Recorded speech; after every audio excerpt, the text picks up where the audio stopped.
আজকে আমরা আলোচনা করব যে এই যে শিয়া বিশ্বাস আমাদের সমাজে ওতপ্রোতভাবে কিভাবে জড়িয়ে আছে, শিয়া বিশ্বাস এটার উৎপত্তি কোথা থেকে, এবং বর্তমান সময়ে আমরা যে ইরান এবং ইসরায়েলের যুদ্ধ দেখতেছি, এই যুদ্ধের ক্ষেত্রে সুন্নিদের করণীয় কি হতে পারে, এটা কেন গুরুত্বপূর্ণ? এটা এই জন্যই গুরুত্বপূর্ণ, আপনারা যদি ইতিহাসের দিকে তাকান,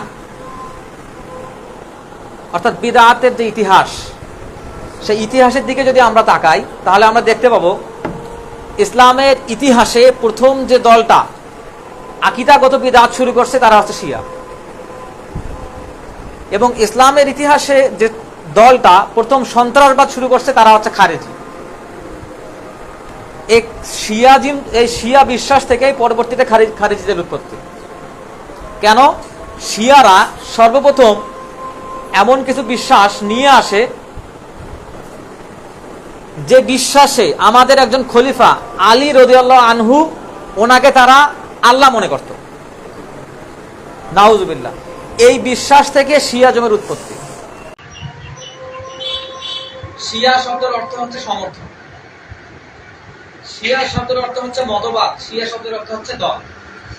তাহলে শিয়ারা কাকে সমর্থন করে? শিয়া শব্দের অর্থই হচ্ছে দল, সমর্থন।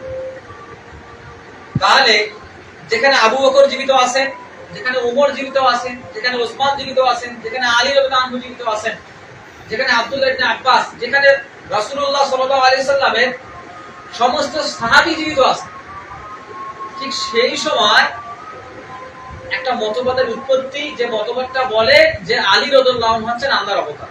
নাউজুবিল্লাহ। চিন্তা করেন, তাহলে এই মতবাদটার উৎপত্তি সাহাবীদের সময় থেকে।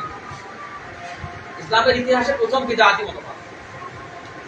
তাহলে যদি এই মতবাদটা ইসলামের বিদআতের ইতিহাসের প্রথম মতবাদ হয়, তাহলে সেই মতবাদ আমাদের সমাজের কত ভিতরে ঢুকে গেছে চিন্তা করেন। তাহলে এই মতবাদ কেন্দ্রিক বিশ্বাসগুলো, এই মতবাদ কেন্দ্রিক পলিসিগুলো, এটার ভিতরে আমরা কিভাবে অনুপ্রবেশ করছি, এটা খুঁজে বের করা তার ঠিকানি কথা। কারণ এই বিদআতীদের উৎপত্তি হচ্ছে ইসলামের ইতিহাসে সর্বপ্রথম বিদআত। শিয়াদের উৎপত্তি হয় ওসমান রাদিয়াল্লাহু আনহু ক্ষমতার সময়। ওসমান রাদিয়াল্লাহু আনহুকে হত্যা করেছিল কারা? এই শিয়া।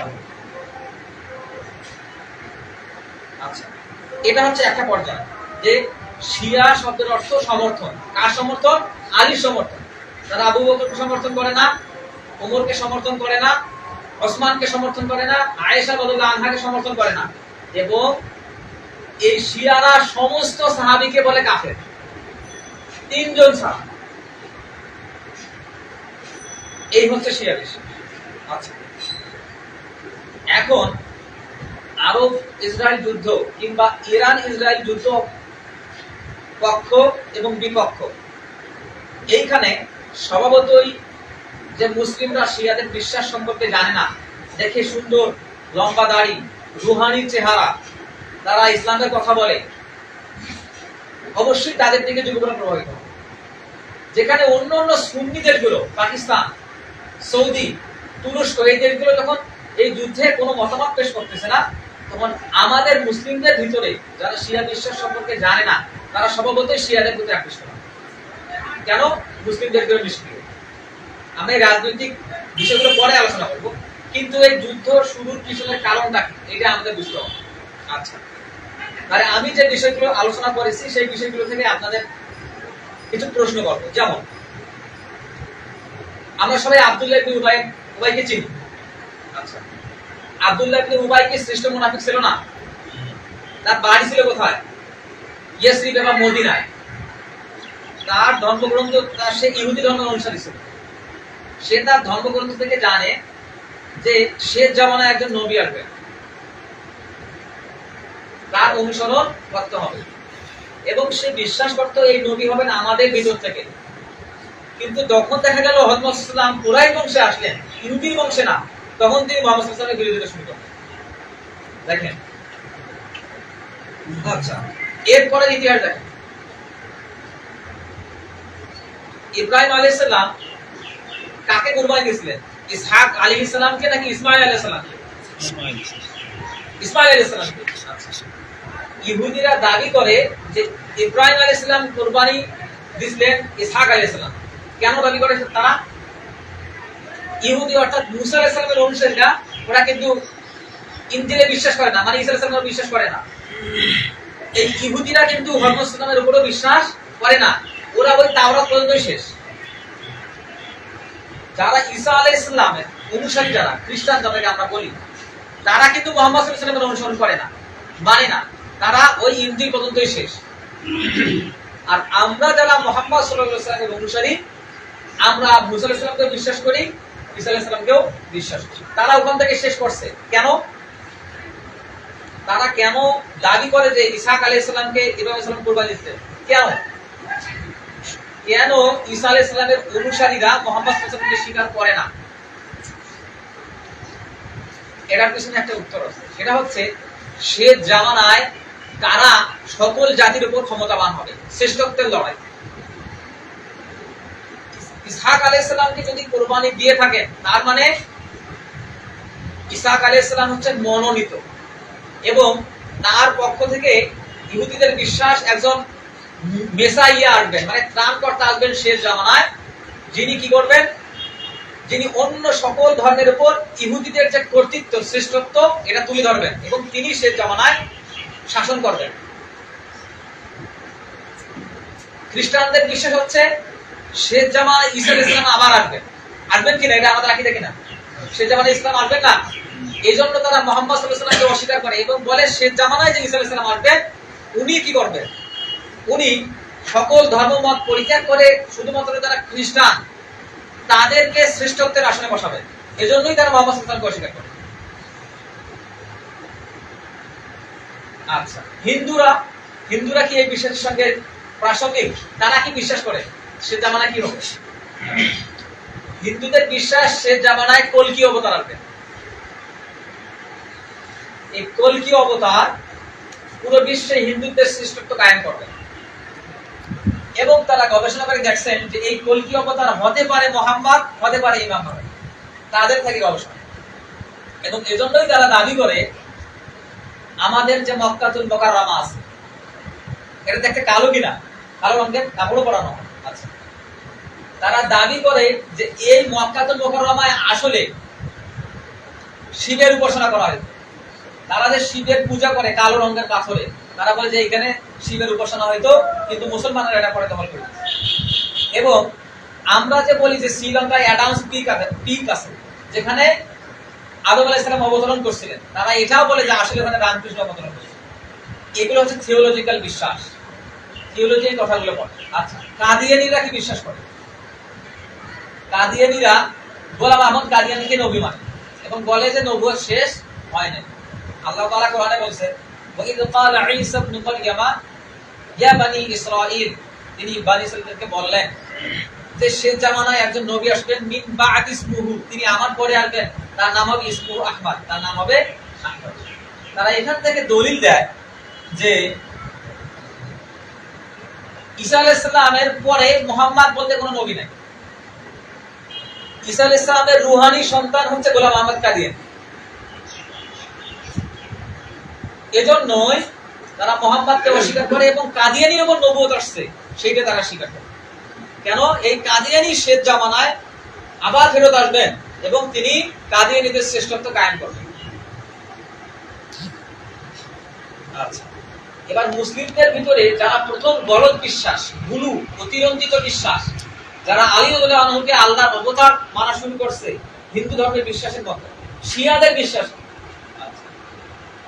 শিয়াদের বিশ্বাস হচ্ছে আলী রাদিয়াল্লাহু আনহু হচ্ছেন তাদের একজন ইমাম, তাদের 12 জন ইমাম আছে।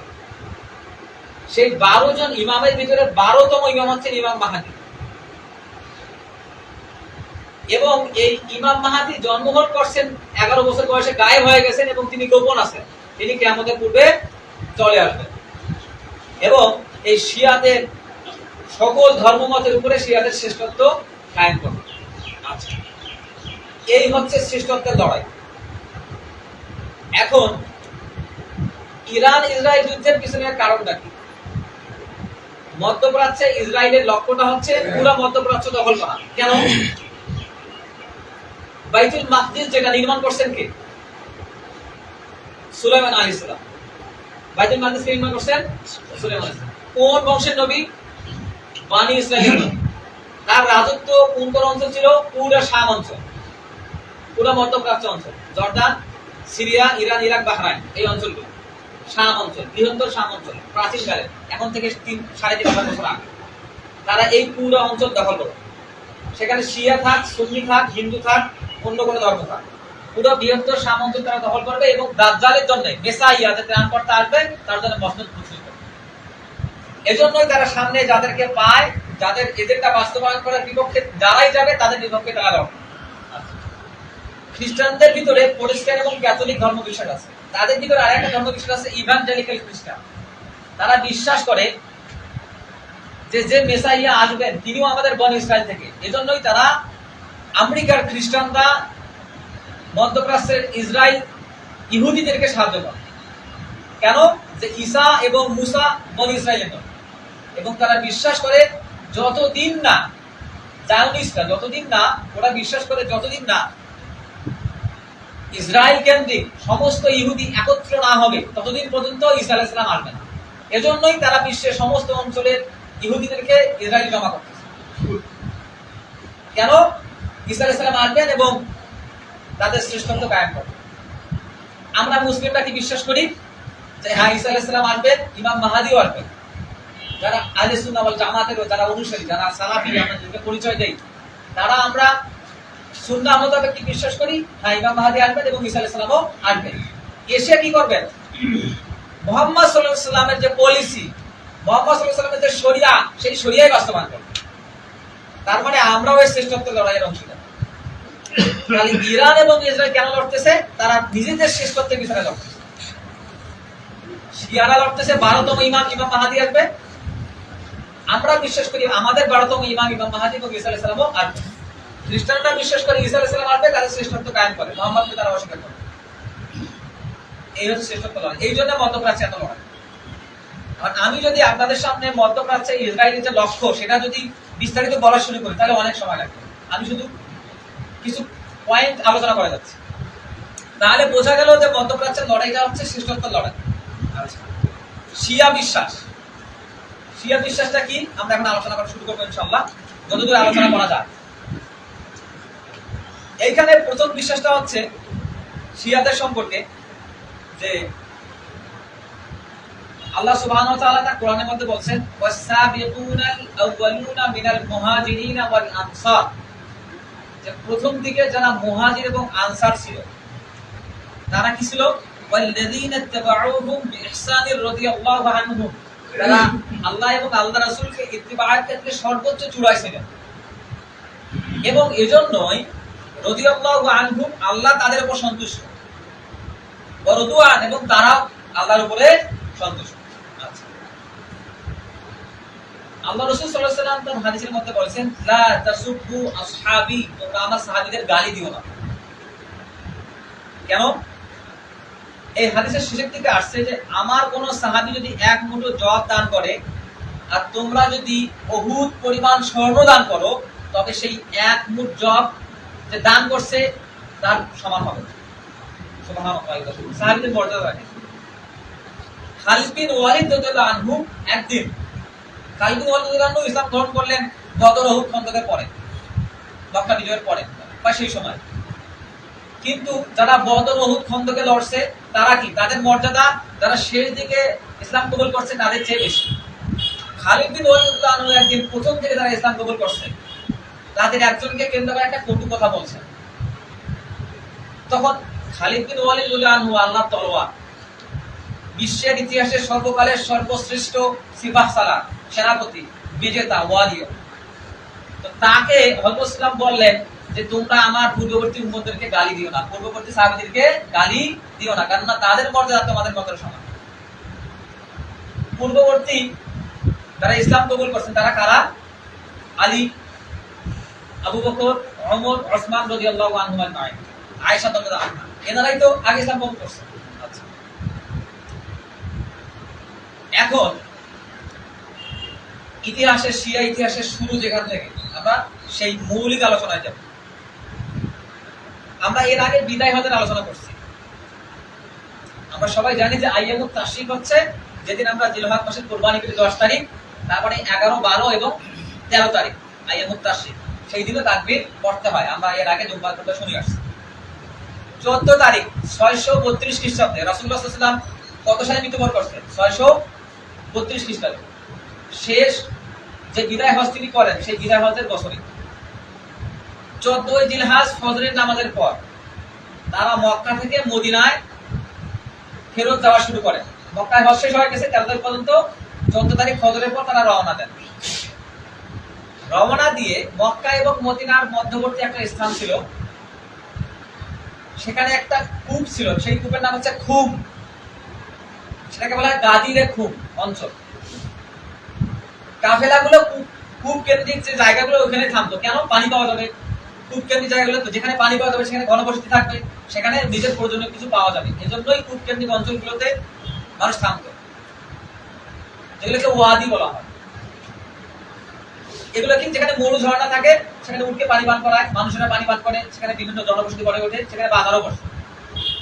এই গাদিরে খুব নামক স্থানটাকে রাসূলুল্লাহ সাল্লাল্লাহু আলাইহি ওয়াসাল্লাম থামলেন।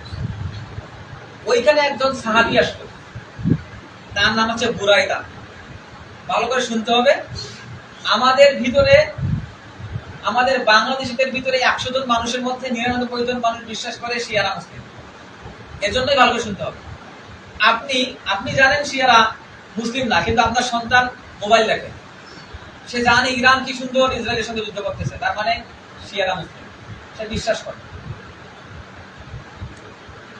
আপনার প্রতিবেশী, আপনার স্ত্রী, সন্তানরা সবাই এটা জানে যে কি সুন্দর আকাশে ফায়ার ওয়ার্ক করতেছে ইরানের মিসাইল গুলো ইসরায়েলের উপর করতেছে, সুতরাং শিয়াদের সাথে সম্পর্ক রাখা যাবে। তারা বর্তমান উম্মতের সিম্পাসালা হিসেবে কাজ করতেছে। এই বিষয়গুলো আমাদের ভিতরে ইনজেক্ট হচ্ছে, এই জন্যই মনোযোগ দিয়ে শুনতে হবে।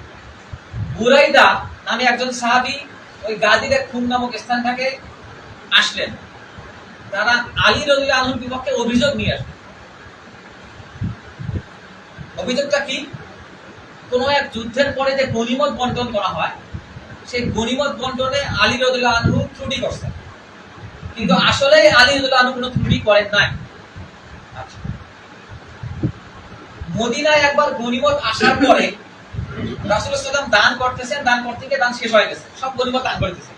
ওই সময় একজন সাহাবী আসলো, সে দান পায় নাই, শেষ হয়ে গেছে। তখন সে রাসূলুল্লাহ সাল্লাল্লাহু আলাইহি ওয়াসাল্লামকে বলল, হে মুহাম্মদ, আপনি ইনসাফ করেন, চিন্তা করেন। সে মুহাম্মদ সাল্লাল্লাহু আলাইহি ওয়াসাল্লামকে বলতেছেন যে আপনি ইনসাফ করেন। মাআযাল্লাহ। তখন মুহাম্মদ সাল্লাল্লাহু আলাইহি ওয়াসাল্লাম বললেন যে তুমি কি বলতেছো? আমি মুহাম্মদ আল্লাহ সুবহানাহু ওয়া তাআলাকে সবচেয়ে বেশি ভয় করি, আর তুমি আমাকে বলতেছো ইনসাফ করো। তখন তিনি বললেন যে ঈদের ভিতর থেকে ইসলাম এমন ভাবে বের হয়ে যাবে যেভাবে তীর ধনুক থেকে বের হয়ে যায়, এরাই হবে খালিদ। যারা নিজেদেরকে মুহাম্মদ সাল্লাল্লাহু আলাইহি ওয়াসাল্লামের উপরে মনে করে যে আমরা তার চেয়ে বেশি লোক। তখন ওই বুরাইদা রাদিয়াল্লাহু আনহুকে রাসূলুল্লাহ সাল্লাল্লাহু আলাইহি ওয়াসাল্লাম কি বললেন শোনেন। ইয়া বুরাইদা, হে বুরাইদা, আলাস্তু আউলা বিল মুমিনিনা মিন আনফুসিহিম, আমি কি মুমিনদের কাছে তাদের নিজেদের থেকে নিকটবর্তী নয়? অবশ্যই নিকটবর্তী, কারণ মুমিনরা তো রাসূলুল্লাহ সাল্লাল্লাহু আলাইহি ওয়াসাল্লামকে ভালোবাসা, মানা, ইত্তেবা করার কারণেই তো মুমিন। তার মানে আমরা নিজেদের থেকে রাসূলুল্লাহ সাল্লাল্লাহু আলাইহি ওয়াসাল্লামের কাছে বেশি নিকটবর্তী। তখন বুরাইদা বললেন তো অবশ্যই হে আল্লাহর রাসূল। তিনি বিশ্বাস করলেন।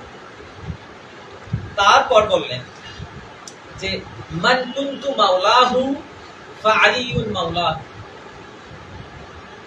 আমি যার মাওলা আলীও তার মাওলা, আমি যার নেতা আলীও তার নেতা।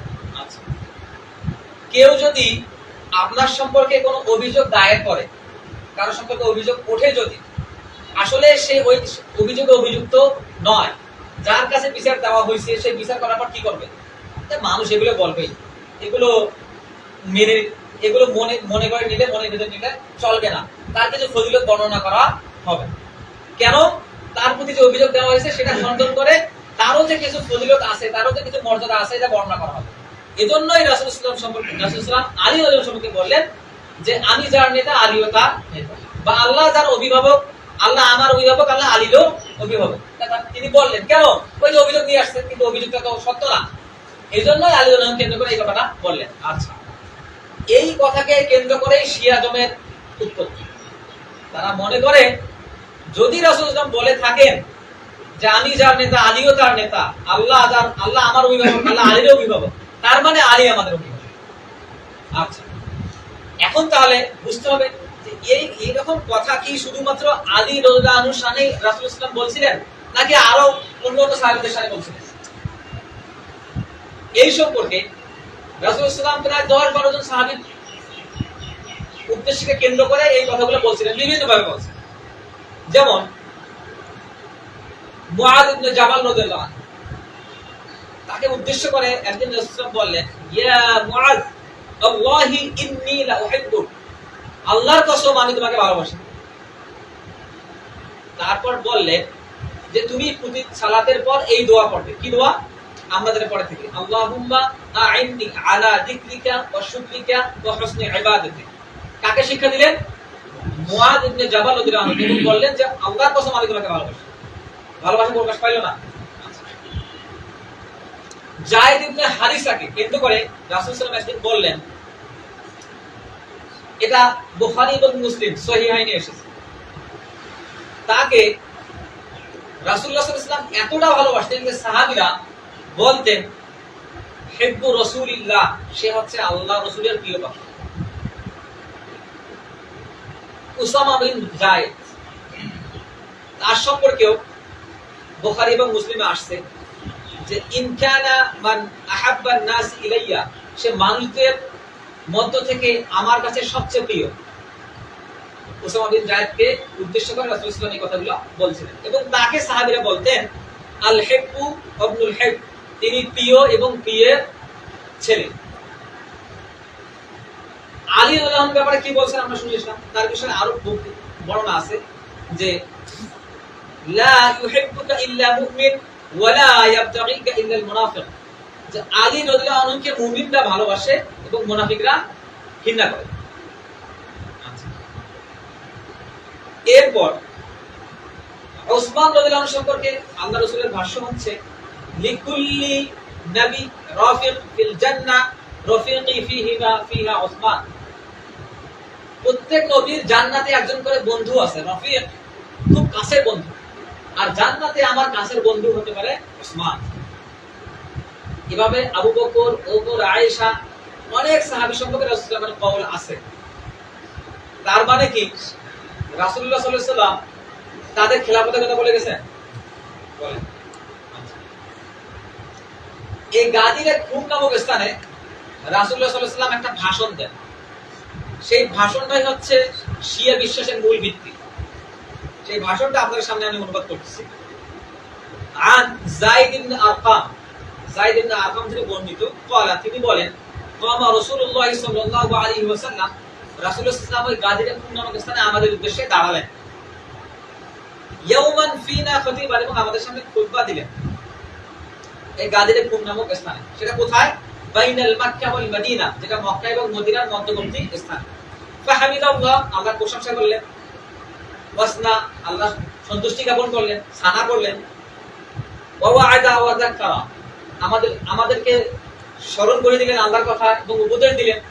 তারপর কি করলেন? সুম্মা ক্বালা আম্মা বা'দ, তারপর বলেন আম্মা বা'দ, বললেন আলা আইয়ুহান নাস, হে মানুষ সকল, ফাইন্নাহুম আনা বাশার, নিশ্চয়ই আমি তোমাদের মধ্যে থেকে এমন মানুষ যিনি শরীয়তের পরিপূর্ণতা তোমাদের ভিতরে দিয়েছেন। এই কথাগুলো বললেন।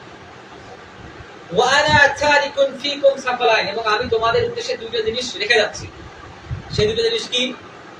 আউয়ালুহুমা কিতাবুল্লাহ, তার প্রথম হচ্ছে আল্লাহর কিতাব কোরআন। ফিহিল হিদায়াহ ওয়ান নূর, এখানে হেদায়েত আছে এবং আলো, নূর আছে। ফাকুজ বি কিতাবিল্লাহ, এবং তোমরা অবশ্যই আল্লাহর কিতাব ধরবা। ফাকুজ, প্রতিষ্ঠিত রূপে ধারণ করবা। এরপর বললেন আযাকিরুকুমুল্লাহু ফি আহলি বাইত, এবং আমি আল্লাহর কথা স্মরণ করিয়ে দিয়ে তোমাদেরকে আমার পরিবারের কথা স্মরণ করিয়ে দিচ্ছি।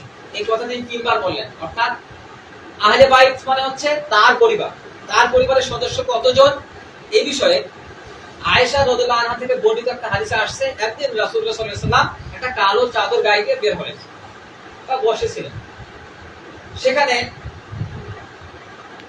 হাসান রাদিয়াল্লাহু আনহু আসলেন, তিনি তাকে চাদরের ভিতরে নিলেন। তারপর হোসেন রাদিয়াল্লাহু আনহু আসলেন, তিনি তাকেও চাদরের ভিতরে নিলেন।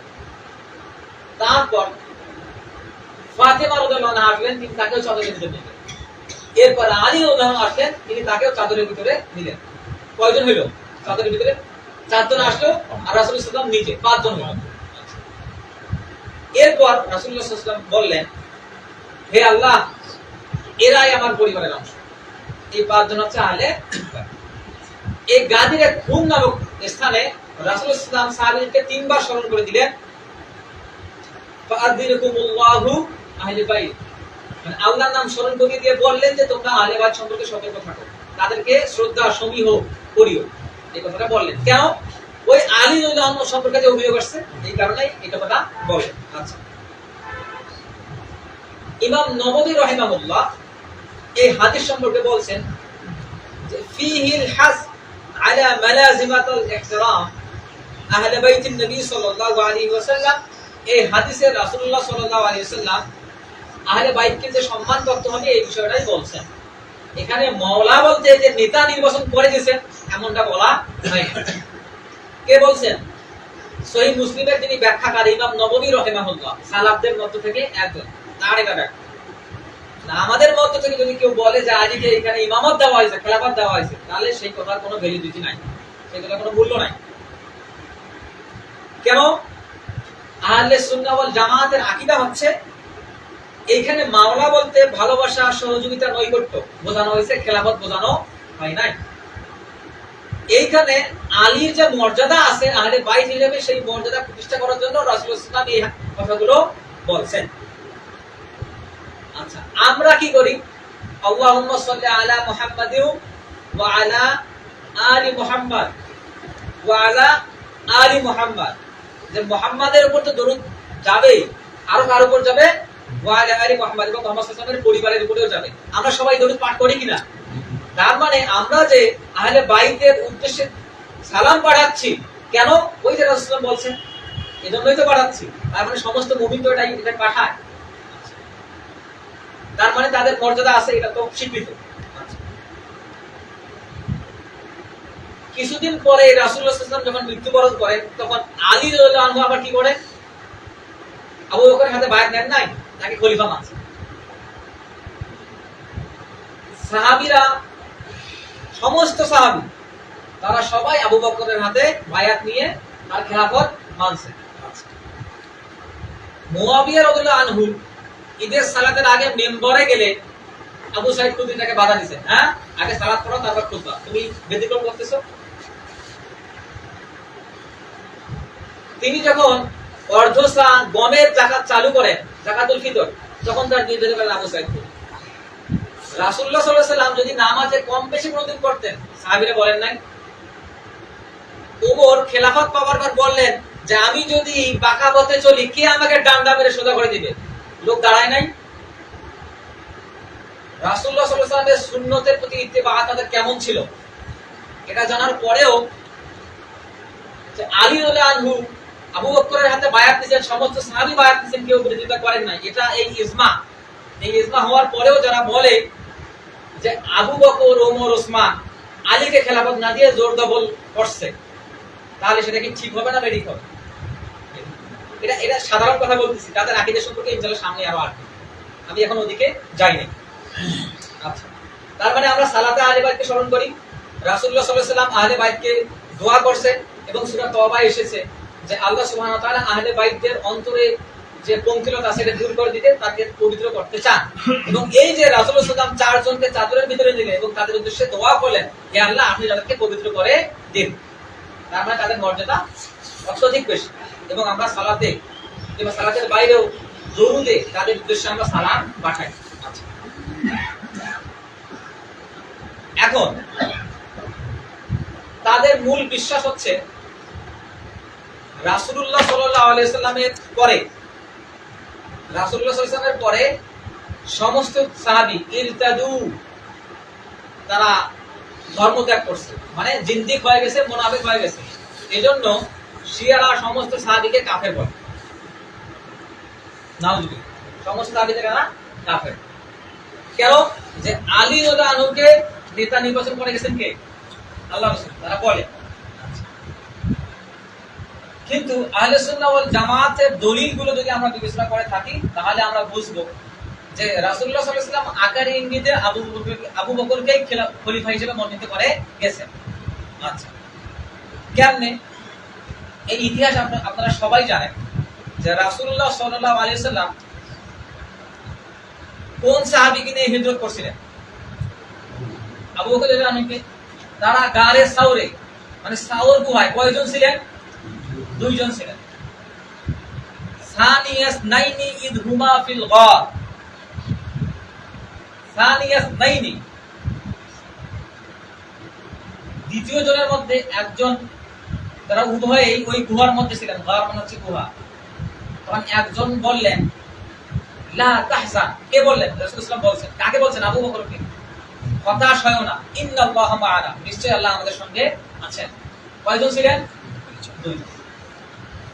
আবু বকর রাদিয়াল্লাহু আনহুকে খেলাফত দেবার পিছনে সর্বপ্রথম যে দলিলটা কাজ করছেন সেটা হচ্ছে এই দলিল যে রাসূলুল্লাহ সাল্লাল্লাহু আলাইহি ওয়াসাল্লাম তার হিজরতে আবু বকরকে সাথে নিছে এবং আল্লাহ সুবহানাহু ওয়া তাআলা সানিয়াসনাইনি ইদ হুমা ফিল গার, এই কথাটা কোরআনে নিয়ে আসছেন।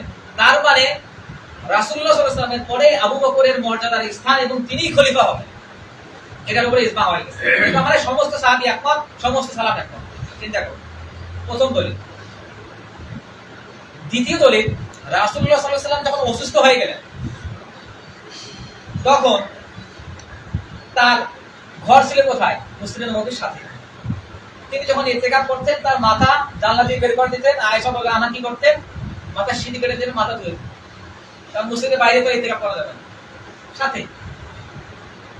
সমস্ত সাহাবীদের ঘর তখন তো মদিনা ছোট্ট একটা রাষ্ট্র, ছোট্ট একটা গ্রামের চেয়েও ছোট।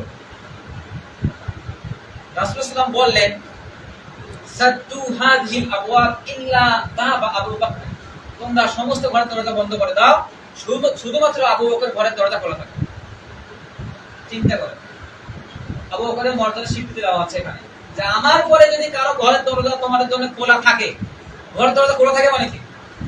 আমার পরে যদি তোমাদের দখল ভার, আমাদের পরে যদি তোমাদের প্রতিনিধি কেউ থাকে, সব সময় আবু বকর হিসেবে তার দরজা তোমাদের জন্য খোলা থাকে। এরপর হজ্জে গিয়ে খুতবার সময় রাসূলুল্লাহ সাল্লাল্লাহু আলাইহি ওয়াসাল্লাম কোন সাহাবীর মর্যাদার কথা বলেন নাই, কিন্তু ফিরে এসে তিনি বললেন ইফতাদু বিল্লাযিনা মিন বা'দি আবু বকর ওয়া উমর, তোমরা আমার পরে আবু বকর এবং ওমরকে ইফতাদু, অনুসরণ করো। এটা আছে, এটা যে হাদিসটা আসছে সেইখানে তার ব্যাখ্যা চলে আসছে যে রাসূলুল্লাহ সাল্লাল্লাহু আলাইহি ওয়াসাল্লাম এখানে স্পষ্ট করে বলে দিলেন যে তারপরে যার অনুসরণ করতে হবে তারা হচ্ছে আবু বকর এবং ওমর, মানে খলিফা হিসেবে তাদের মর্যাদা বর্ণনা করে গেলেন। রাসূলুল্লাহ সাল্লাল্লাহু আলাইহি ওয়াসাল্লাম যেদিন অসুস্থ হয়ে পড়লেন, রবিউল আউয়াল মাসের 1 তারিখে কিংবা 2 দিন আগে হতে পারে, তিনি ইশার সালাতের উদ্দেশ্যে ওযু করলেন এবং 3 বার অজ্ঞান হয়ে গেলেন, প্রচন্ড ব্যথা। তখন রাসূলুল্লাহ সাল্লাল্লাহু আলাইহি ওয়াসাল্লাম আয়েশা রাদিয়াল্লাহু আনহাকে বললেন, গুরু আবু বকর ফালিউসাল্লি বিন নাস, আবু বকরকে বলো সে যেন মানুষের সালাতের ইমামতি করে। ইমামত, ইমাম মানে কি? নেতা। ইমামত মানে হচ্ছে নেতৃত্ব। তাহলে রাসূলুল্লাহ সাল্লাল্লাহু আলাইহি ওয়াসাল্লামের পরে ইমামত কাকে দিলেন? আবু বকরকে দিলেন। সাহাবীদের আপত্তি থাকতে পারে, সাহাবীদের আপত্তি থাকতে পারে, এজন্যই আয়েশা রাদিয়াল্লাহু আনহা 3 বার বললেন, হে রাসূল আপনি অন্য কাউকে দায়িত্ব দেন। তার স্ত্রী তাকে বললেন, হে আল্লাহর রাসূল আপনি অন্য কাউকে দায়িত্ব দেন। তখন রাসূল সাল্লাল্লাহু আলাইহি ওয়াসাল্লাম বললেন, ইন্নাকা সাহিবুল ইউসুফ, তোমরা ইউসুফ আলাইহিস সালামের সঙ্গীদের মতো ব্যবহার করতেছো আমার সাথে। কেমন ব্যবহার?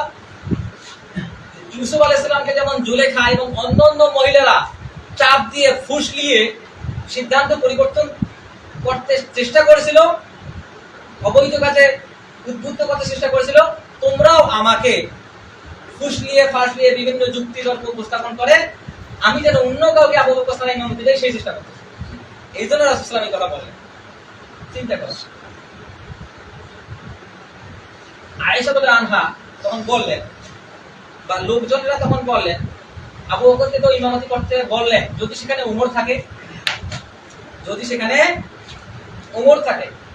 তখন রাসূলুল্লাহ সাল্লাল্লাহু আলাইহি ওয়াসাল্লাম বললেন যে লা ইয়াদাল্লাহু ওয়াল মুসলিমিনা ইল্লা আবু বকর, যে মুসলিম এবং আল্লাহ সুবহানাহু ওয়া তাআলা নিজে আবু বকর ছাড়া অন্য কাউকে মানবেন না। চিন্তা করো, আল্লাহ সুবহানাহু ওয়া তাআলা এবং মুসলিমরা আবু বকর ছাড়া অন্য কাউকে এখানে মানবে না ইমামতের ক্ষেত্রে, ইমামতের ক্ষেত্রে, নেতৃত্বের ক্ষেত্রে এবং সালাতে ইমামতের ক্ষেত্রে। এই কথা রাসূলুল্লাহ সাল্লাল্লাহু আলাইহি ওয়াসাল্লাম বলেন। রাসূলুল্লাহ সাল্লাল্লাহু আলাইহি ওয়াসাল্লাম মৃত্যুবরণ করার আগ পর্যন্ত হযরত আবু বকর রাদিয়াল্লাহু আনহু 17 রাকাত সালাতের ইমামতি করেছেন। এগুলো হচ্ছে কোরআন এবং হাদিস থেকে সরাসরি নাস, দলিল। ঐতিহাসিকভাবে তারা কেন আবু বকরকে কাফের বলে, এগুলো যখন আমরা খণ্ডন করব, তখন খেলাফত কিভাবে আবু বকরের হাতে গেল সেই ইতিহাস আমরা খণ্ডন করব, কিন্তু আমরা দালিলিকভাবে খণ্ডন করে যাচ্ছি আপাতত। আচ্ছা, তার মানে আমরা নিশ্চিত হইলাম যে আবু বকরকে রাসূলুল্লাহ সাল্লাল্লাহু আলাইহি ওয়াসাল্লাম পরবর্তী খেলাফত দিবেন, এটা শিওর। আচ্ছা, চার খলিফার শ্রেষ্ঠত্বের বিষয়ে রাসূলুল্লাহ সাল্লাল্লাহু আলাইহি ওয়াসাল্লামের পক্ষ থেকে বিভিন্ন হাদিস আসছে। এই হাদিসগুলোর ব্যাখ্যায় বিভিন্ন সালাফগণ বিভিন্ন কথা বলছে। যেমন আকিদাতুত তাহাবী, ইমাম তাহাবী রাহিমাহুল্লাহ, আকিদাতুত তাহাবী, আকীদার পৃথিবীতে যত কিতাব আছে তার মধ্যে সবচেয়ে বিখ্যাত কিতাব হচ্ছে আকিদাতুত তাহাবী। তো এই আকিদাতুত তাহাবী মানে আকীদার কিতাব, তার মানে সাহাবীদের যে মর্যাদা, আকীদার আমাদের অংশ, সেটা স্বীকৃত এখান থেকে। এখানে আসছে ওয়া আফদালুস সাহাবাতি আবু বকর সুম্মা উমর সুম্মা উসমান সুম্মা আলী রাদিয়াল্লাহু আনহু আজমাইন, যে সাহাবীদের মধ্য থেকে সবচেয়ে বেশি ওয়া আফদাল ফজিলত কার বেশি, প্রথম আবু বকর, তারপর উমর, তারপর উসমান, তারপর হচ্ছে আলী। এটা আকীদাতুত তাহাবীতে আসছে। ইমাম শাফি রাহিমাহুল্লাহ তিনি মানাকিবুশ শাফিঈ এর বাইহাকিতে তার একটা কৌল আসছে, প্রথম খণ্ড 433 পৃষ্ঠা। ওখানে বলছে যে আজমাতুস সাহাবা, সাহাবী রাদিয়াল্লাহু আনহুম আজমাইন ইজমা করেছেন, সবাই একমত এই বিষয়ে, আন আফদালুকুম বা'দা নবী সাল্লাল্লাহু আলাইহি ওয়াসাল্লাম, রাসূলুল্লাহ সাল্লাল্লাহু আলাইহি ওয়াসাল্লামের পরে সবচেয়ে বেশি মর্যাদা কার, আবু বকর, সুম্মা উমর, সুম্মা উসমান, সুম্মা আলী। তো আবু বকর, তারপর উমর, তারপর উসমান, তারপর হচ্ছে ইবনে উমর রাদিয়াল্লাহু আনহু, ইবনে উমর রাসূলুল্লাহ সাল্লাল্লাহু আলাইহি ওয়াসাল্লামের সুন্নতের পুঙ্খানুপুঙ্খ অনুসরণ যে সাহাবী করতেন, সেই সাহাবী এক হাদিস নিয়ে আসছেন, সেটা সহিহ বুখারী 3671 নম্বর হাদিস। এখানে বলা হয়েছে কুননা নুখাইয়িরু বাইনান নাস, আমরা মানুষদের নুখাইয়িরু, কে বেশি ভালো সেটা তুলনা করতাম কিভাবে, ফি জামানিন নবী সাল্লাল্লাহু আলাইহি ওয়াসাল্লাম, রাসূলুল্লাহ সাল্লাল্লাহু আলাইহি ওয়াসাল্লামের যুগে আমরা মানুষের মর্যাদা, মানুষের ভালোকে কিভাবে বর্ণনা করতাম, ফানুখাইয়িরু, আমরা এভাবে বলতাম, এভাবে উত্তম বিচার করতাম। প্রথমে কে থাকতো, আবু বকর, সুম্মা উমর, সুম্মা উসমান, সুম্মা আলী। যে আমরা এভাবে প্রথমে আবু বকর, তারপর উমর, তারপর উসমান, এভাবে আমরা মানুষদের শ্রেষ্ঠত্ব বর্ণনা করতাম এবং তাদেরকে উপরে রাখতাম। ইবনে উমর রাদিয়াল্লাহু আনহু কথা। তারপর আলী রাদিয়াল্লাহু আনহু, যাকে নিয়ে এত কথা বলা হয় যে তিনি প্রথম খলিফা হইতেন, তিনি কি বলছেন শোনো। এটা আসছে মুতাওয়াতির পর্যায়ে একটা হাদিস থেকে, যে আলী রাদিয়াল্লাহু আনহু তার ভাষণে বারবার এই কথা বলতেন, কি আলা ইন্নাহু খায়রান নাস, নিশ্চয়ই মানুষদের মধ্যে সর্বোত্তম মানুষ হচ্ছে বাদা রাসূলুল্লাহ সাল্লাল্লাহু আলাইহি ওয়াসাল্লাম, রাসূল সাল্লাল্লাহু আলাইহি ওয়াসাল্লামের পরে আবু বকর, প্রথমে আবু বকর, সুম্মা উমর, তারপর হচ্ছে উমর, তারপর উসমান, উসমানের কথা বলা হয়েছে সুম্মা রাজুলুম মিনাল মুসলিমিন, মুসলিমদের মধ্য থেকে একজন, এখানে উসমানের কথা বলা হয়েছে, ইমাম মুসলিম ব্যাখ্যা করেছে। তাহলে এই বিষয়গুলো স্পষ্ট আমাদের সামনে যে রাসূলুল্লাহ সাল্লাল্লাহু আলাইহি ওয়াসাল্লাম খেলাফত দিয়ে গেছেন আবু বকর রাদিয়াল্লাহু আনহুকে, এবং সাহাবীদের মর্যাদার ভিত্তিতে যার মর্যাদা সবার উপরে তিনি হচ্ছেন আবু বকর, তারপরে হচ্ছে ওমর, তারপরে ওসমান, তারপরে হচ্ছেন আলী রাদিয়াল্লাহু আনহু। এখন ইমাম ইবনে হাম্বল রাহিমাহুল্লাহ, আহমদ বিন হাম্বল, তিনি বলছেন মান ফাদলা আলাইয়া, যারা ফজিলত বর্ণনা করে আবু বকরের ওমরের, ফাকাদ আজরা বিহিমা বিদআতুন মিনাল আনসার ওয়াল মুহাজিরিন, যারা আবু বকর এবং ওমরের উপরে কারো ফজিলত বর্ণনা করে, অর্থাৎ আবু বকর এবং ওমরের ফজিলতের উপরে অন্য কারো ফজিলত বেশি, এটা বলার চেষ্টা করে, তারা মুহাজির এবং আনসার যারা ছিলেন তাদেরকে মিথ্যাবাদী বলে। অথচ মুহাজির এবং আনসারদের কথা আল্লাহ সুবহানাহু ওয়া তাআলা কোরআনে বললেন ওয়াসাবিকুনাল আউওয়ালিনা মিনাল মুহাজিরিনা ওয়াল আনসার, তিনি বলছেন যারা আবু বকর এবং ওমরের উপরে অন্য কোন সাহাবীকে মর্যাদা দেয় তারা এই মুহাজির এবং আনসারদের মিথ্যাবাদী।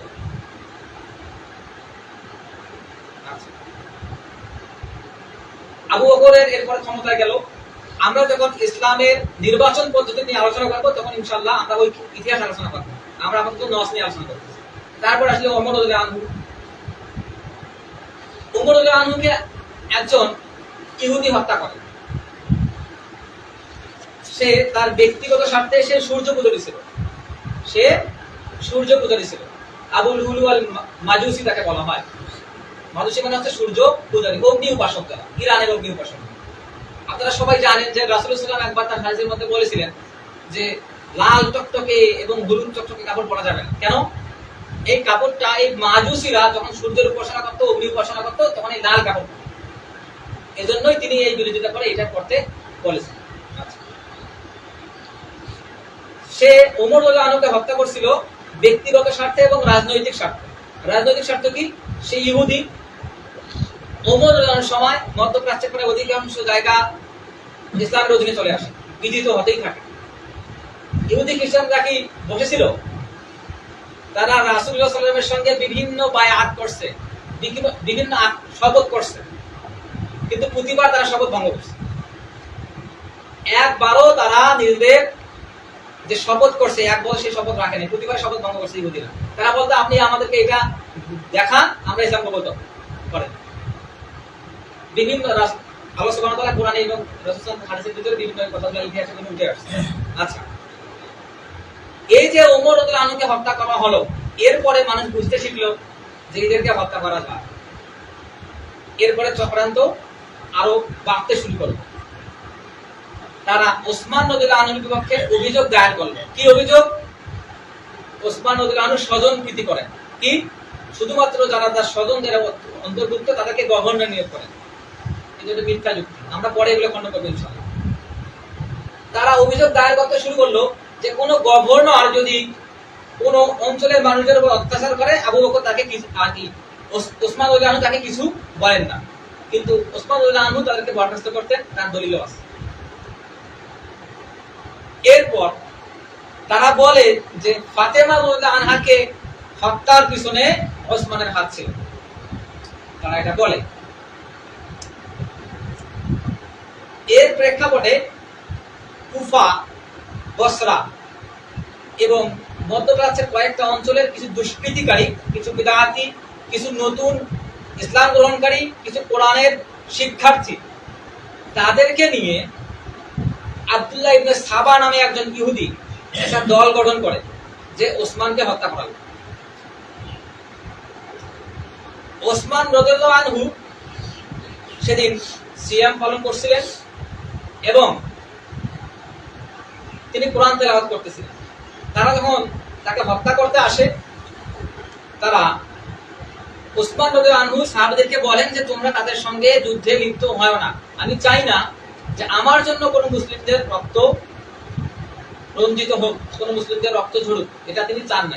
এই জন্য সাহাবাদেরকে বলেন যে তোমরা এই যারা বিদ্রোহী জনগোষ্ঠী এদের সঙ্গে যুদ্ধে যাবা না। ওরা ওসমান রাদিয়াল্লাহু আনহুর ঘরে প্রবেশ করে এবং ওসমান রাদিয়াল্লাহু আনহুকে হত্যা করে। তখন ওসমান রাদিয়াল্লাহু আনহু কোরআনের একটা আয়াত তেলাওয়াত করতেছিলেন, সেটা হচ্ছে ফাসায়াকফিকাহুমুল্লাহ। এই আয়াত তেলাওয়াত করতে করতে তিনি মৃত্যুবরণ করেন।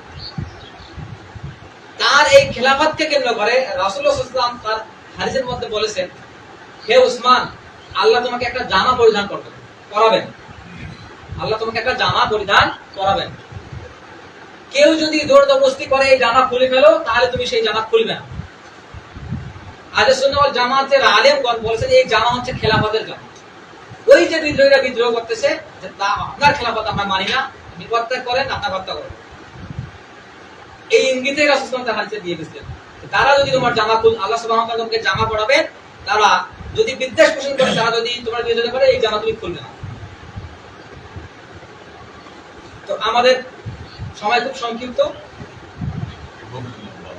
ইনশাআল্লাহ তাআলা আমরা সামনে শিয়াদের যে উৎপত্তি এবং বিকাশ, কেবল উৎপত্তি শুরু হতে যাচ্ছে, তাদের বিকাশ কিভাবে, তারা কিভাবে প্রজন্ম থেকে প্রজন্ম মুসলিমদের যে খলিফারা ছিল তাদেরকে কিভাবে হত্যা করছে, কিভাবে মুসলিমদের মাঝে হত্যাযজ্ঞ চালাইছে, এবং তারা বর্তমান প্রেক্ষাপটে তাদের বিশ্বাসের কোনো পরিবর্তন আসছে কিনা, আমরা তাদেরকে মুসলিম বলতে পারি কিনা, এই বিষয়ে আমরা পরবর্তী পর্বগুলোতে আলোচনা করে যাবো ইনশাআল্লাহ তাআলা। ওয়া তাওফীক ইল্লা বিল্লাহ, আলাইহি তাওয়াক্কালতু ওয়া ইলাইহি। আলহামদুলিল্লাহি ওয়াহদা, ওয়াসসালাতু ওয়াসসালামু আলা মান লা নাবিয়্যা বা'দা। আউযু বিল্লাহি মিনাশ শাইতানির রাজীম। বিসমিল্লাহির রাহমানির রাহিম।